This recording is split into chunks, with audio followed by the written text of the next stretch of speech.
नमस्कार विद्यार्थियों।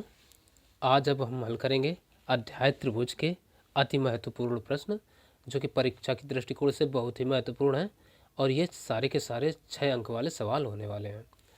तो अपनी एक सीरीज चल रही थी इम्पॉर्टेंट क्वेश्चन सीरीज, तो उसी में इसको भी हम ऐड करेंगे और ये त्रिभुज के सबसे महत्वपूर्ण प्रश्न है। मान के चलिए हर बार परीक्षा में पूछे ही जाएंगे, तो वीडियो को ज़रूर देखना, पूरा देखना और बिना स्किप किए हुए। और यहाँ पर हम इन सवालों का पूरा सॉल्यूशन बताएंगे। तो पहला सवाल देखते हैं। कह रहा है एक समकोण त्रिभुज ABC में कोण B समकोण है। बिंदु D व E क्रमशः BC और BA को 2:1 में बांटते हैं।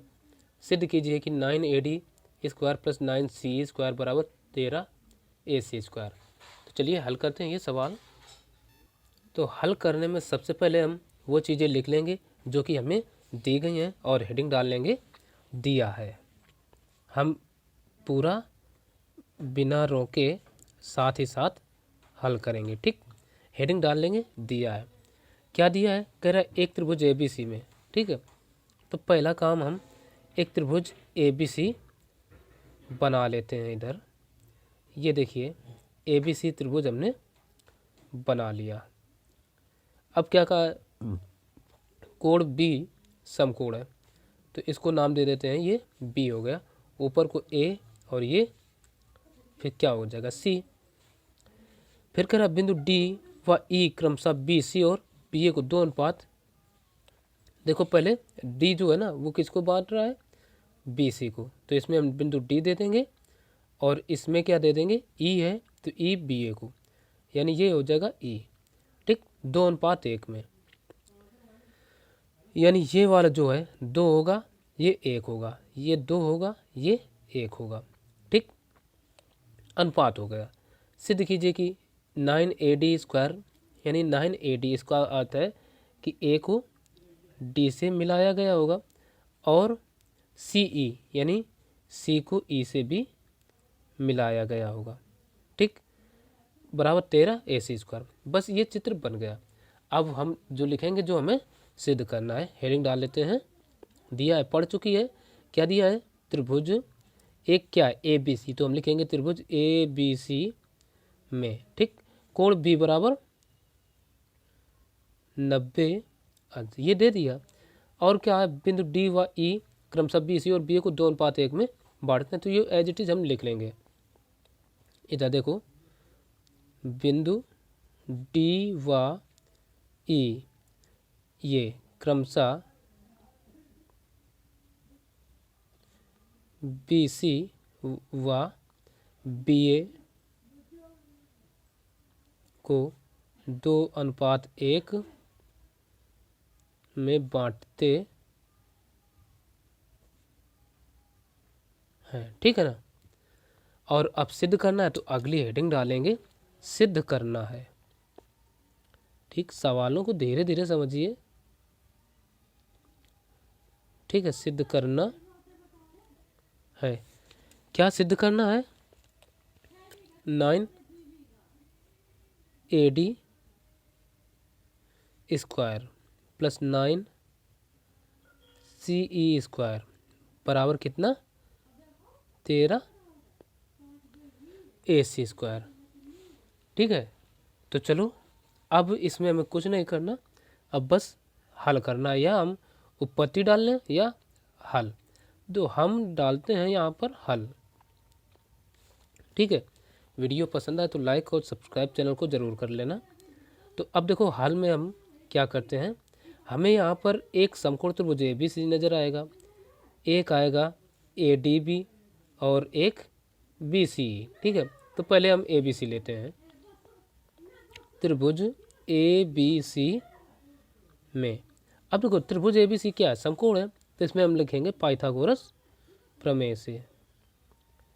पाइथागोरस प्रमेय से, पाइथागोरस प्रमेय से क्या होगा? हमें ये कर्ण पद, ये देखो 90 अंश का है तो कर्ण का वर्ग बराबर इन दोनों भुजाओं के बराबर होगा। तो कर्ण क्या है इसमें? AC। तो AC स्क्वायर बराबर आ जाएगा AB square plus BC square, कोई दिक्कत। और इसी को कह देते हैं समीकरण 1। अब आगे हम ले लेते हैं त्रिभुज ADB। त्रिभुज ADB में देखो ADB भी तो समकोण है, तो इसमें भी क्या होगा, पाइथागोरस प्रमेय यही लग रही है। इसमें हो जाएगा AD स्क्वायर, AD स्क्वायर बराबर क्या आ जाएगा, AB square plus BD square, ये आएगा। अब देखो हमें ये यहाँ नहीं छोड़ना। अब पहले समीकरण में देखो AB का मान है, तो यहाँ से AB का मान निकाल लेंगे। तो इसको हम इम्प्लाइज लगा कर लिख सकते हैं AB स्क्वायर बराबर क्या हो जाएगा, AD square minus BD square. अब इसको कह देते हैं समीकरण 2। अब ले लेंगे त्रिभुज ABC, नहीं ये BCE, त्रिभुज BCE में, इसमें देखो इसमें भी हमें कर्ण पता है, क्या कर्ण है CE, तो ये हो जाएगा CE स्क्वायर बराबर ये BE स्क्वायर प्लस और ये क्या होगा BC स्क्वायर। ठीक, यहाँ से क्या करो BC का मान निकाल लो, तो ये इधर आ जाएगा, तो BC स्क्वायर बराबर आ जाएगा हमारा ये CE square minus BE square, ये हो जाएगा। अब यहाँ से कह दो समीकरण, इसको हम 3 कह देते हैं, थोड़ा स्क्रॉल कर लें। अब देखिए यहाँ पर जो समीकरण 1 है उसमें AB square plus BC square, और यहाँ से हमें AB और BC स्क्वायर दोनों के मान पता है, तो ये मान समीकरण में 1 में रख देंगे। तो हम लिखेंगे समीकरण 1 में AB स्क्वायर हुआ BC स्क्वायर के मान रखने पर, चलो रखते हैं, तो ये क्या है AC स्क्वायर, तो AC स्क्वायर बराबर आ जाएगा AB स्क्वायर प्लस, नहीं AB का मान देखो क्या है AD है, तो इसको हम AD लिखेंगे, AD स्क्वायर और माइनस BD स्क्वायर। ठीक, फिर अब देखो प्लस प्लस क्या है BC, तो प्लस BC का मान क्या करेंगे, BC का मान ये हमें दे रखा है CE square minus BE square, ये होगा। अब देखो ये AD और CE प्लस के हैं, और सिद्ध करने में हमें AD और CE लाना है, तो इनको एक साथ रख लो, तो AD square plus CE square. ठीक, और ये देखो माइनस, इसको लिख लो BD स्क्वायर माइनस का BE स्क्वायर। यहाँ तक तो क्लियर। आगे थोड़ा और हल करेंगे, तो AD square plus CE square, इन दोनों से देखो माइनस इसमें भी माइनस इसमें भी, माइनस कॉमन मिल जाएगा, तो अंदर बचेगा BD स्क्वायर प्लस का BE स्क्वायर। अब आगे AD प्लस CE स्क्वायर, अब देखो माइनस। अब यहाँ थोड़ा हम आगे थोड़ा अब समझाने वाली बात है, चित्र पर आते हैं। अब देखो ये जो है इसमें क्या हमारा, ये देखो इधर आया है ये BD और BE, और ये चित्र है। अब BD कहाँ से, BD यहाँ से होगा, ये कितना है 2 गुना है किसका, BC का। ठीक, और इधर से BE कितना है, ये भी तो 2 गुना है ना। अब इसको अगर हम लिखना चाहें तो ये 2 गुना, यानी पूरा हिस्सा कितना, ये 2 और ये 3, AB का 2/3 गुना होगा, और ये BC का 2/3 गुना होगा। तो यहाँ से हम ये चीज़ दिखा देते हैं। अब देखिए यहाँ पर BC को अगर देखा जाए तो 2 + 1 बराबर, यानी ये AB के होगा, और ये 2 क्या है BE है, यानी BE। ठीक, और +1 क्या है AE, यानी यहाँ से देखो BE का 2 गुना है। ठीक है ना, ये 2 और ये 1 गुना है, तो इसको हम अगर AB के कन्वर्जन में लिखें तो इसको लिख सकते हैं 2/2 3। देखो हिस्सा कितने हो गए, 2 और 1 3, 3 हिस्सा बने। तो अब ये बी ई जो है, ये बी कितना है, 2 हिस्सा है किसका, ए बी का, तो 2/3 ए बी होगा। और इसी तरीके से ये जो बी डी है ये कितना, 2 गुना है, तो इसको हम लिख सकते हैं 2/3 इसको बी सी। अच्छा, और कन्फ्यूजन वाली एक बात क्या होती है, सवाल को देखते हैं यहाँ पर। जो मेन कन्फ्यूजन वो यहाँ पर हम दूर कर देते हैं कि अनुपात हम कौन सा लें, किसको कहाँ रखना है। तो ये बात आती है, इसमें बहुत से भूलते हैं और गलत कर देते हैं। तो देखो सवाल में क्या कहा, बी सी, यानी बी से हमें सी की ओर चलना है। तब जो अनुपात पहले मिलेगा, पहले क्या मिला, 2, यानी तो पहले हमें 2 ही रखना है। फिर देखो बी ए, तो यानी बी ए की ओर चलेंगे तो जो अनुपात हमें पहले मिलेगा वो पहले रखा जाएगा। ठीक, तो 2 मिला तो इसलिए हमें 2 पहले ही रखना है। तो ये भी कन्फ्यूजन दूर। तो यहाँ पर हम क्या करेंगे, रख देंगे मान। अब देखो यहाँ बी डी का मान कितना आया, ये अभी निकल कर 2/3 है, भी नहीं, बी डी का 2/3 बी सी है, तो इसको लिख सकते हैं 2/3 बी सी का ये होल स्क्वायर। फिर प्लस क्या है, बी ई बराबर भी देखो क्या आएगा, यहाँ से 2/3 ए बी आएगा, तो लिख सकते हैं 2/3 ए बी इसका होल स्क्वायर। ठीक, अब ये A D square plus C E square minus, अब देखो इनका वर्ग का, तो 2 का वर्ग कितना होता है 4, अब 3 का 9/बी स्क्वायर प्लस वही काम इधर, 2 का वर्ग 4/3 का 9 और ए बी स्क्वायर। ठीक, अब आगे क्या करते हैं, इतने से देखो 4/9 हमें मिल रहा है कॉमन, तो ये हम ले लेते हैं कॉमन, ए डी स्क्वायर प्लस इधर से सी ई स्क्वायर माइनस, देखो 4/9 कॉमन लेते हैं तो 4/9 आ जाएगा, और अंदर कितना बचेगा, A B square plus B C square. हमने ए बी को पहले लिख दिया, बी सी को बाद में, बस इतना किया। अब हम किसके बराबर लिख रहे थे सब, ए सी के, तो लिख देंगे ए सी स्क्वायर बराबर, अब देखो बराबर क्या है, A D square plus C E square और माइनस का 4/9।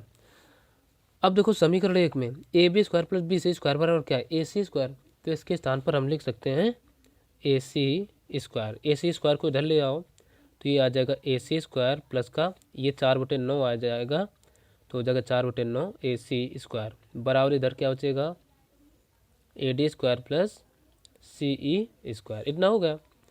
अब यहाँ से इनमें ले लो एलसीएम, 9 का इधर गुणा कराएंगे तो 9 ए सी स्क्वायर प्लस 4 ए सी स्क्वायर, और नीचे नीचे गुणा होता है तो /9 बराबर क्या हो जाएगा, A D square plus C E square. अब देखो 9 का इधर गुणा करा दो और ये कितने हो जाएंगे, 9 4 13 ए सी स्क्वायर बराबर 9 का इधर जब गुणा होगा तो 9 ए डी स्क्वायर प्लस ये 9 सी ई स्क्वायर।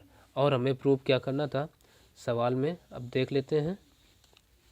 ये देखो प्रूव क्या करना था, 9 A D square plus 9 C square बराबर 13 ए सी स्क्वायर।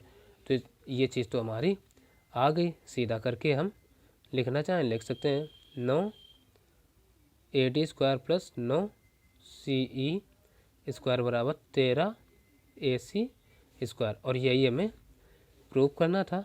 तो ये हो गया प्रूव। तो अब देखेंगे अगला सवाल, हाँ यहाँ हम लिख देंगे प्रूव्ड, काला पेन मिला नहीं। अब दूसरा सवाल देखते हैं। कह रहे एक त्रिभुज ए बी सी की भुजाओं ए बी बी सी व सी ए के मध्य बिंदु क्रमशः डी, ई और एफ हैं।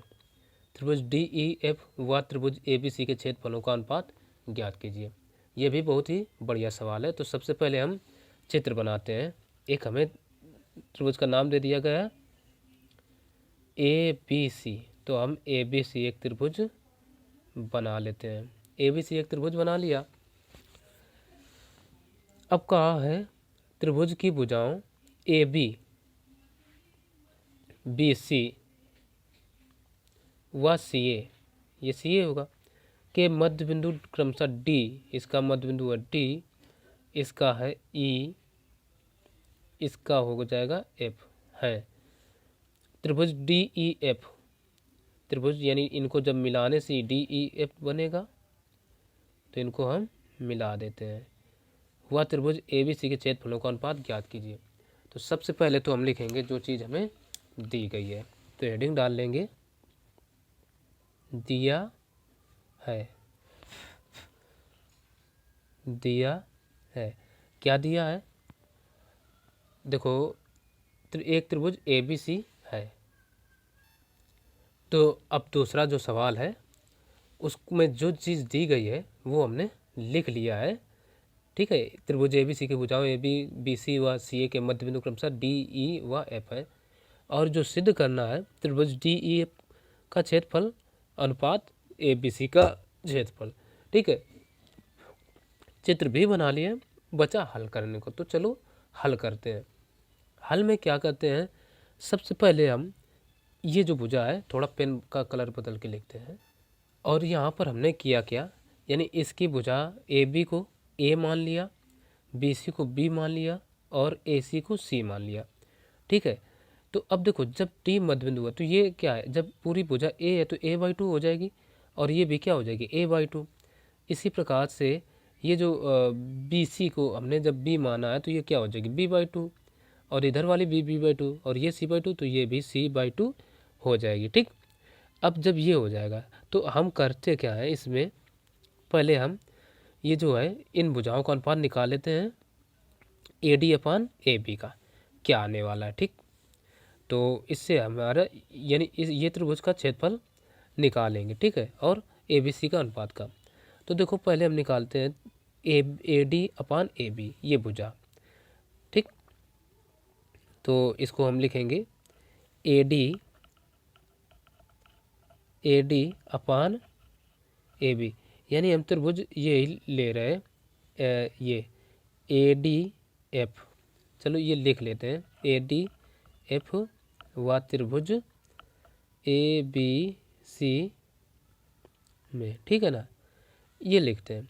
तो इसमें हम क्या करते हैं, इन दोनों भुजाओं का अनुपात निकाले, ए डी अपान ये क्या होगा, ए बी निकालते हैं, ए बी बराबर। अब देखो ए डी का मान क्या है, ए बाई टू है, और अब ए बी है बटे में, तो ए बाई टू, तो ये देखो इस तरीके से हमने लिखा। तो बटे में जब ए बी का मान है, ए बी का पूरा क्या मान है, ए, तो ए को हम बटे में ही रखेंगे, या आप वैसे भी लिख सकते हैं। तो ये ए से ए कटा तो बराबर कितना आ गया, 1/2। समीकरण हमने कहा 1, ठीक। इसी तरीके से अब हम इसका भी निकाल लें, ए सी, ठीक है ना, व इसको लिखते हैं ए एफ, यानी ये देखो यहाँ से यहाँ तक भुजा क्या होगी, ए एफ अपान पूरी भुजा क्या होगी, ए सी, ये निकालते हैं। तो ये बराबर क्या आएगा, सी बाई टू इंटू, अब देखो बटे में क्या है, ए सी का मान पूरा क्या मान है, सी, तो सी हो जाएगा। तो सी से सी कैंसिल आउट, तो ये कितना आ गया, 1/2 ये आ गया। तो यहाँ से हमें पता क्या चलेगा, समीकरण 1 और 2 को देखो, ये भी 1/2 बराबर, ये भी 1/2 के बराबर, तो आपस में ये बराबर हो जाएंगे। समीकरण 1 व 2 से इसको हम लिख सकते हैं A D upon A B बराबर ए एफ अपान ए सी, ठीक। ये चीज़ आ गई। तो इसको हम क्या कह सकते हैं, समीकरण 3 दे सकते हैं। 3 हमने दे दिया। अब यही त्रिभुज हम पुनः ले लेते हैं,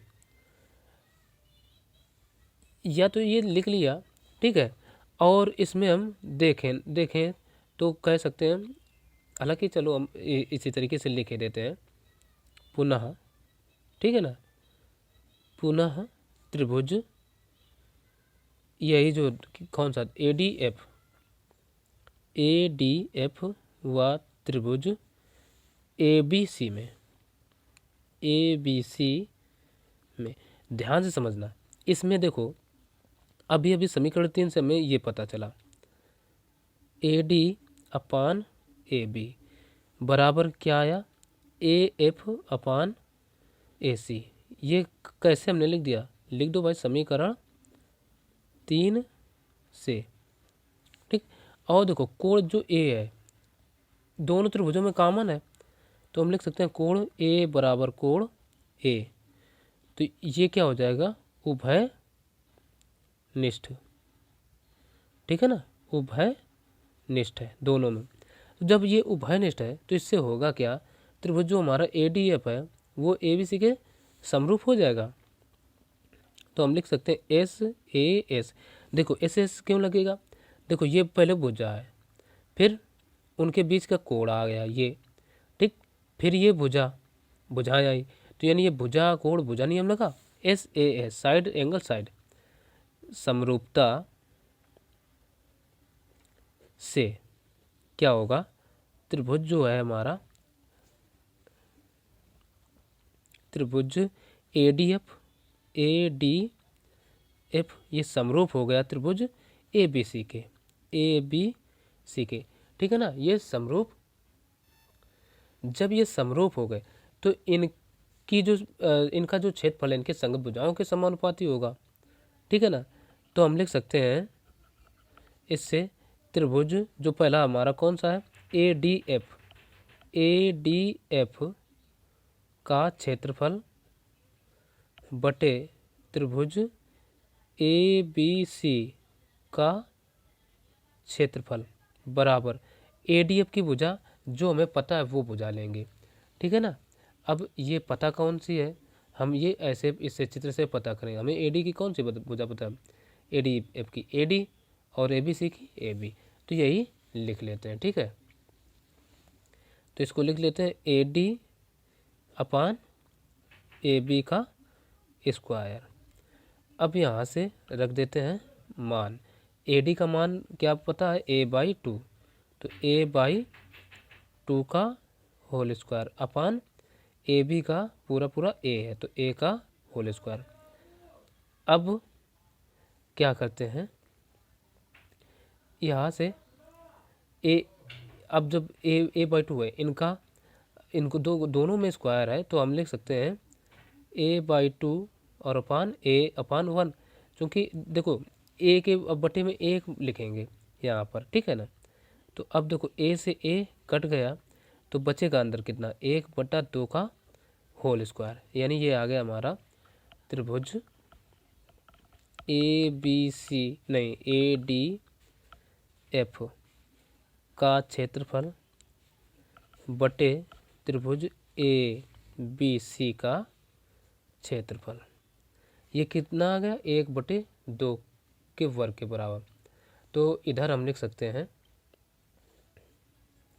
त्रिभुज ए डी, अब देखो ए डी एफ इसका क्षेत्रफल हमें निकालना है, तो ए डी एफ का क्षेत्रफल ये बराबर क्या हो जाएगा, ए बी सी का हम इधर एक की ओर करा देते हैं गुणा, तो क्या आ जाएगा, ए बी सी तो आएगा ए बी सी का क्षेत्रफल और बटे में क्या है 2, तो 2 का वर्ग क्या हो जाएगा 4।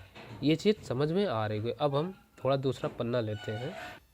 अब देखो जब ए डी एफ का क्षेत्रफल आ गया ए बी सी का क्षेत्रफल बटे 4, यानी ए बी सी के 1/4 के बराबर। तो अब इसी प्रकार से हम अगर इन सबको स्थिति के पूरा हल करेंगे तो काफ़ी लंबा होगा। तो अब क्या करते हैं, हम त्रिभुज ले रहे ई बी डी, ठीक है, ये इसको सी बी ए के समरूप सिद्ध कर लेते हैं। कर क्या, ये होगा, ठीक है ना। तो हम बस यहाँ लिख देते हैं इसी प्रकार, ठीक है ना, इसी प्रकार त्रिभुज ये कौन होगा, यहाँ से देखो लेंगे ई बी डी ये समरूप हो जाएगा त्रिभुज किसके, सी बी ए के। और ये बात हमें ध्यान रखना है, जिस रेस्पेक्ट में चल रहा है तो उसी रेस्पेक्ट में चलेंगे। तो सी बी ये समरूप होंगे, ठीक है। तो इससे होगा क्या, जो ई बी डी का क्षेत्रफल का अनुपात होगा वो सी बी ए के क्षेत्रफल के अनुपात के बराबर होगा। तो इससे होगा क्या, त्रिभुज ई बी डी का क्षेत्रफल बटे त्रिभुज CBA का क्षेत्रफल का अनुपात बराबर होगा इनकी संगत भुजाओं के। तो देखो CB की संगत भुजा हमें कौन पता है, BE, हालांकि ये भी पता है लेकिन हम ये इधर वाली लेते हैं, BE का स्क्वायर बटे इसकी कौन सी BC हो जाएगी, यानी ये पूरी BC, तो लिख सकते हैं BC का स्क्वायर। ठीक, तो देखो BE का मान हमें कितना दे रखा है, B/2, तो B/2 और बटे में BC का पूरा पूरा B पता है, तो B से B कटा तो ये कितना आ गया, 1/2 का होल स्क्वायर। ठीक, तो ये आ गया हमारा त्रिभुज EBD का क्षेत्रफल बराबर आ गया, नहीं बटे त्रिभुज CBA का क्षेत्रफल बराबर आ गए 1/4। तो CBA का इधर गुणा करा दो, तो जो हमारा EBD का क्षेत्रफल आया बराबर आ गया 1/4 त्रिभुज CBA का क्षेत्रफल। ठीक, इसी तरीके से अब इस त्रिभुज में क्या करेंगे, अब ये देखो CBD लिया, अब FCE लेंगे। ठीक है, त्रिभुज FCE में इसी प्रकार हम लिख सकते हैं त्रिभुज जो होगा ये FCE ये समरूप हो जाएगा किसके, ACB के। ठीक है ना, जब ये समरूप होगा तो इनकी भी संगत भुजाओं का क्षेत्रफल का अनुपात बराबर होगा। तो हम लिख सकते हैं त्रिभुज FCE का क्षेत्रफल बटे त्रिभुज ACB का क्षेत्रफल, ये बराबर किसके होगा, इसकी भुजा कौन सी ले लें, FC ले लेते हैं, FC बटे और इसकी AC, कोई दिक्कत। अब देखो यानी इनका होल स्क्वायर होता है, तो FC का मान क्या दे रखा है चित्र में देखो C/2, तो हम रख देते हैं C/2 और इंटू AC का मान है केवल C, तो इनको होल स्क्वायर दोनों का एक साथ कर देते हैं, तो C से C कट जाएगा, तो आ जाएगा त्रिभुज FCE का क्षेत्रफल बटे त्रिभुज ACB का क्षेत्रफल बराबर 1/4 हो जाएगा। देखो ऊपर बचेगा C से C कटा 1/2, तो 1/2, तो ACB का हमें नहीं FCE का क्षेत्रफल निकालना, तो ACB का इधर गुणा हो जाएगा, तब आ जाएगा, यानी यहाँ से हम त्रिभुज FCE का क्षेत्रफल निकालेंगे तो कितना आ जाएगा, 1/4 त्रिभुज ACB का क्षेत्रफल। अब एक चीज़ समझो, ये ACB लिखें या ABC, ये एक ही चीज़ है। ठीक है, तो इसलिए हमने ACB लिखा। अब देखो जब इन सबके क्षेत्रफल निकल आए, यानी इसका निकल आया, इसका निकल आया और इसका निकल आया, तो ABC का क्षेत्रफल किसके, यानी इसका और इसका, इन सब का मिलकर के बनेगा ABC का क्षेत्रफल। तो ABC का क्षेत्रफल इन चारों के बराबर होगा। तो ये चीज़ अब हम लिख लेते हैं। तो जो ये त्रिभुज ABC का क्षेत्रफल होगा वो क्या होगा, त्रिभुज ADF का क्षेत्रफल, और इसको हम क्या नाम दिए हैं, EBD का क्षेत्रफल, प्लस इसको क्या नाम दिए FCE, यानी FCE का क्षेत्रफल, और प्लस ये DEF का क्षेत्रफल। ठीक है, इन सब के क्षेत्रफल के बराबर होगा। तो अब देखो इसका तो क्षेत्रफल हमें ABC रखना है ये, क्योंकि इन्हीं का अनुपात ज्ञात करना है। तो ADF का हमने निकाला है, कितना आया है, ये देखो 1/4, यानी ABC का क्षेत्रफल बटे 4।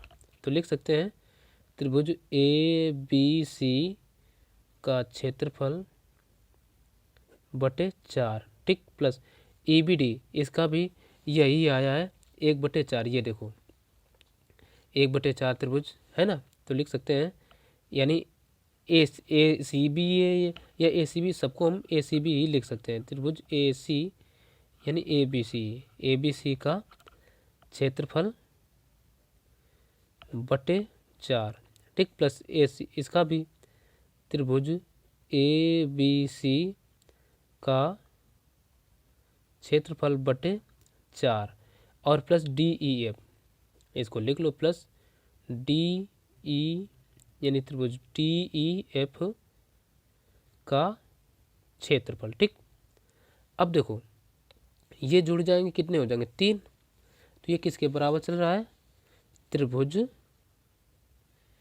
ए बी सी का क्षेत्रफल बराबर, देखो 1 2 3 यानी हो गए 3 और बटे कितना 4, त्रिभुज ए बी सी का क्षेत्रफल और प्लस ये त्रिभुज डी ई एफ का क्षेत्रफल है। अब इसको इधर ले आओ तो ये आ जाएगा त्रिभुज ए बी सी का क्षेत्रफल माइनस 3/4 त्रिभुज ए बी सी का क्षेत्रफल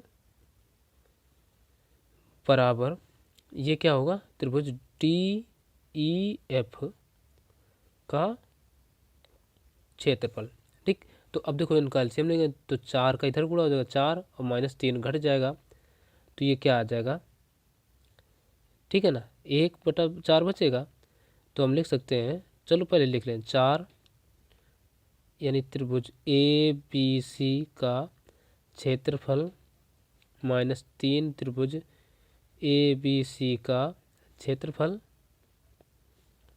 बराबर, और बटे में कितना रहेगा 4 त्रिभुज डी ई एफ का क्षेत्रफल, ठीक। तो 4 में 3 का कितना बचेगा 1, तो केवल हम लिख सकते हैं त्रिभुज डी ई एफ का क्षेत्रफल, ठीक है, और बटे 4 आया, तो 4 का हम इधर गुणा करा दें, तो 4 त्रिभुज डी ई एफ का क्षेत्रफल, चलो लिख गया, कोई दिक्कत नहीं, क्षेत्रफल, ठीक। अब हमें अनुपात किसका ज्ञात करना था, ये देखो त्रिभुज डी ई एफ का क्षेत्रफल और त्रिभुज ए बी सी का, तो यहाँ पर हमारा क्या आया, यहाँ पर आया ये त्रिभुज डी ई एफ का क्षेत्रफल, नहीं डी ई नहीं ए बी सी है, ए बी, इसको ए कह रहे, ए बी सी था ना, और ये हो जाएगा सी, त्रिभुज ए बी सी का क्षेत्रफल बराबर 4 डी एफ का क्षेत्रफल, तो 4 को इधर ले आओ और ए बी सी को उसके बटे भेज देते हैं और सीधा करके लिख ही लेते हैं, तो ये आ जाएगा हमारा त्रिभुज डी ई एफ का क्षेत्रफल बटे त्रिभुज ए बी सी का क्षेत्रफल बराबर हो जाएगा 1/4, यानी यही हो जाएगा इसका आंसर, ठीक। तो आशा है समझ में आए होंगे, तो वीडियो पसंद आया हो तो लाइक ज़रूर करना। तो चलिए मिलते हैं फिर अगले वीडियो में, तब तक के लिए नमस्कार।